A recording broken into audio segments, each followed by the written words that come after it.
আমি আজকে রান্না করব ফুলকপি ভুনা। এখন আমি দিয়ে দিব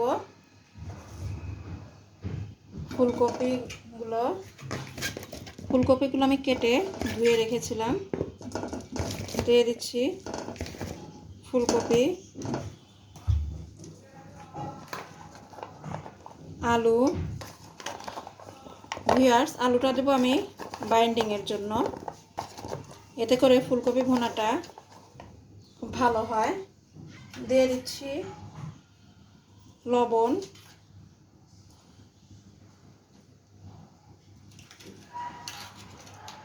আদা বাটা, রসুন বাটা,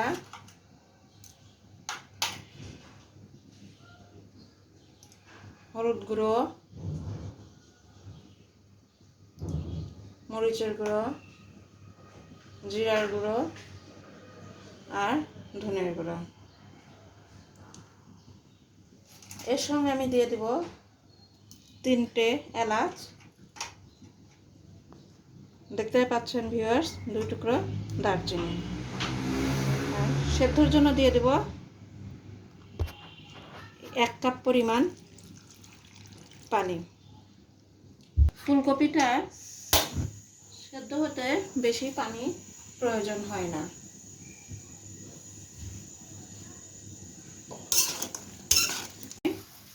লো ফ্লেমে রেখে ঢেকে দেব কিছুক্ষণের জন্য। ভিউয়ার্স, দেখি আমাদের ফুলকপিটা কেমন সেদ্ধ হয়েছে। আমাদের ফুলকপিটা সেদ্ধ হয়ে আসছে। এখন আমি এটাকে একটু ভেঙে নিচ্ছি। ভেঙে নিয়ে দেন আমাদের ডাল, যেটাকে আমরা বলি ডাল ঘুটনি, এটা দিয়ে আমরা ভালোভাবে ঘেটে নেব। তার ভালোভাবে ঘেটে নেওয়ার আগে আমরা যে এলাচটা দিয়েছিলাম, সেই এলাচ দুটো আমি উঠিয়ে নিচ্ছি।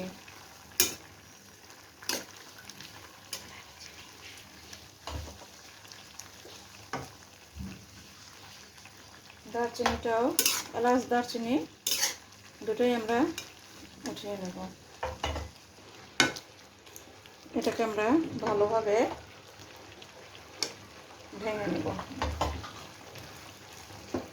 আলুটা যেন একদম ভেঙে যায়, বেশি দানা দানা না থাকে, সেদিকে খেয়াল রাখতে হবে। আলু এবং ফুলকপি দুটোই।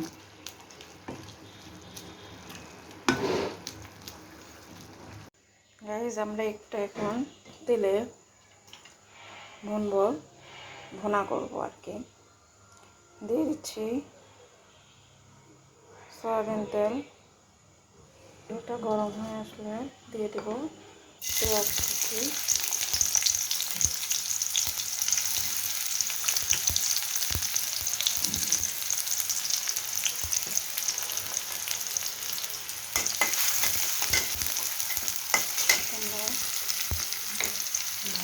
এটা আমরা ভালোভাবে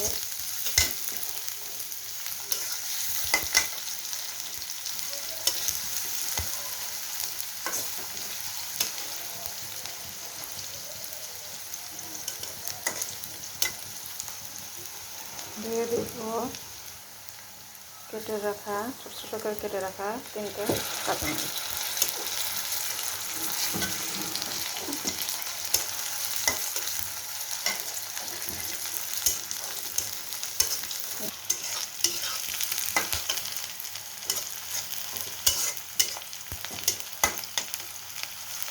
আমার পেঁয়াজটা প্রায় ভাজা হয়ে গেছে। এখন আমি দিয়ে দিব ফুলকপি।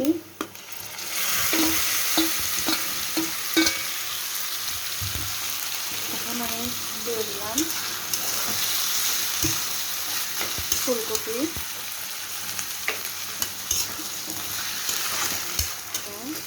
এভাবে আমরা ফুলকপিটাকে অনেকক্ষণ নাড়বো। নাড়তে নাড়তে যেটুকু একটু নাড়তে নাড়তে আলু আর ফুলকপিটা আরও ভাঙা ভাঙা হয়ে যাবে। দিয়ে দিচ্ছি আগে থেকে সেদ্ধ করে কেটে রাখা একটা ডিম। এখন আমি এটাকে ভালোভাবে মিশিয়ে নেব।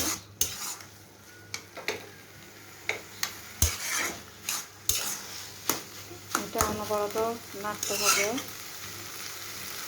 কাঁচামরিচটা পরে দিলে কাঁচামরিচের যে একটা ফ্লেভার, সেই ফ্লেভারটা সুন্দর থাকে। তাই আমি কাঁচামরিচটা একটু পরেই দিই।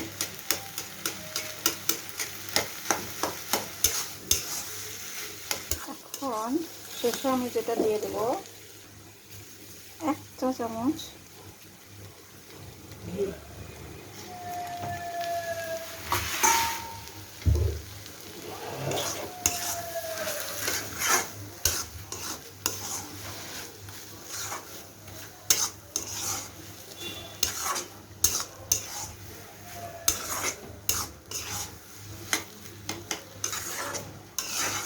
কেমন লাগছে গাইস আমার এই ফুলকপি ভুনাটা?